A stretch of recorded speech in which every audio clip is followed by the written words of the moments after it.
Salam jeda 3 menit. Saudara-saudariku, hari ini 29 Juni kita bergembira atas Hari Raya Santo Petrus dan Santo Paulus Rasul. Perikop Injil Matius 16 ayat 13 sampai dengan 19 adalah dokumen pengakuan iman Simon Petrus bahwa Yesus adalah Mesias, anak Allah yang hidup. Ayat 16. Santo Petrus dan Paulus adalah dua rasul besar yang dimiliki gereja. Mereka sama-sama diutus untuk mewartakan Kristus, firman, hidup, dan karyanya, walaupun kedua rasul tersebut memiliki perbedaan sangat mencolok. Pertama, asal-usulnya. Petrus berasal dari Galilea, desa nelayan, dan warga negara Yahudi. Paulus berasal dari Tarsus, Turki Timur, dan warga negara Romawi. Kedua, pekerjaannya.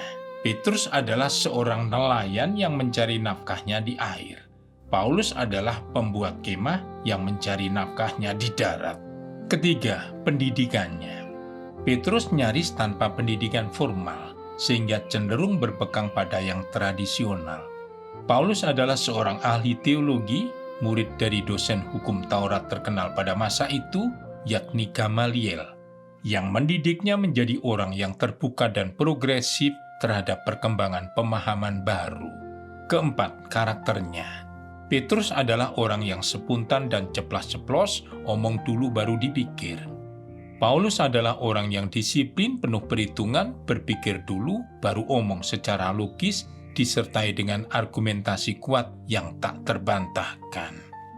Kelima, panggilannya. Petrus dipanggil dengan cara biasa di pantai Galilea saat Yesus masih hidup di dunia. Paulus dipanggil dalam suatu pengalaman luar biasa di Damsyik. Yesus Kristus yang bangkit menjatuhkan Paulus dari kudanya dan membutakan matanya. Keenam, jangkauan kerasulannya. Petrus adalah rasul untuk bangsa Yahudi dan bertahta di Roma. Paulus adalah rasul untuk bangsa-bangsa non-Yahudi yang terus-menerus merasul keliling dunia. Ketujuh, Petrus dan Paulus pernah berselisih paham tentang kewajiban sunat bagi orang-orang Kristen non-Yahudi. Lihat Kisah 15 dan Galatia 2:11-20. Walaupun begitu, Bunda Gereja Kudus merayakan keduanya secara bersama dalam liturgi. Sebab mereka telah disatukan dalam perjuangan mewartakan iman yang sama, hingga sama-sama mati sebagai martir. Dengan menyatukan keduanya dalam perayaan iman liturgi, gereja ingin menunjukkan bahwa perbedaan, bahkan perselisihan pendapat, tidak boleh menyebabkan perpecahan, tetapi justru harus dijadikan alasan untuk saling melengkapi. Adanya perbedaan justru menjadi bukti bahwa tidak ada manusia yang sempurna. Santo Petrus dan Paulus, doakanlah kami. Berkat Tuhan dan salam jeda 3 menit.